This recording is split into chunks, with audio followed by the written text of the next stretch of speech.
आज हम पढ़ेंगे माइटोकॉन्ड्रिया के बारे में। माइटोकॉन्ड्रिया टू वर्ड से बना है, एक है माइटो और दूसरा है कॉन्ड्रिया। माइटो का मतलब है थ्रीड और कॉन्ड्रिया का मतलब है ग्रेन्यूल। अगर माइक्रोस्कोप के जरिए सेल को देखा जाए तो माइटोकॉन्ड्रिया एक ग्रेन्यूल की शक्ल में नजर आता है, और अगर इसका इंटरनल स्ट्रक्चर देखा जाए तो इंटरनल इसका इनफोल्डेड मेम्ब्रेन थ्रीड की शक्ल में पाया जाता है। इसीलिए इस ऑर्गेनील को माइटोकॉन्ड्रिया कहते हैं। इस ऑर्गेनील को पावर हाउस ऑफ सेल भी कहा जाता है।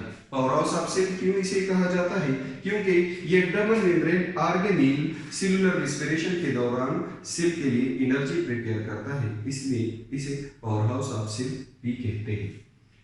माइटोकॉन्ड्रिया को फर्स्ट टाइम कालिकर ने 1850 में मसल सेल्स में डिस्कवर किया। Mitochondria protein, lipids, DNA, RNA और राइबोसोम से बना होता है।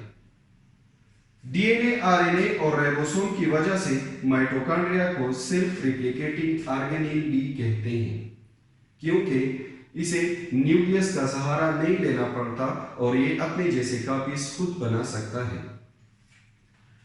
अगर माइटोकॉन्ड्रिया के स्ट्रक्चर को देखा जाए तो माइटोकॉन्ड्रिया के दो हिस्से नजर आते हैं, एक है आउटर स्मूथ मेम्ब्रेन और दूसरा है इनर फोल्डेड मेम्ब्रेन।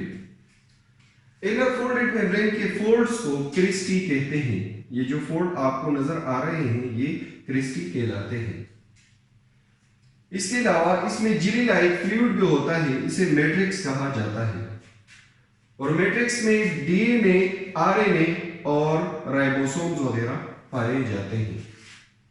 अब आउटर मेम्ब्रेन और इनर मेम्ब्रेन के दरमियान जो स्पेस पाया जाता है उसे इंटर मेम्ब्रेन स्पेस कहते हैं।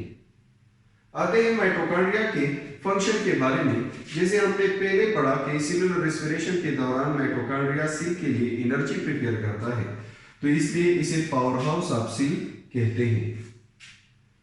पावर हाउस ऑफ सेल इसको इसलिए कहते हैं क्योंकि ये एटीपी प्रिपेयर करता है। एटीपी क्या है? एटीपी एडिनोसिन ट्राइफॉस्फेट, यानी ये एनर्जी रिच मॉलिक्यूल्स हैं जो सेलुलर रेस्पिरेशन के दरमियान पैदा होते हैं।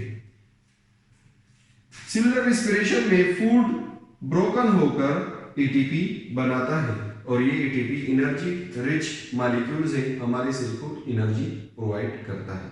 शुक्रिया।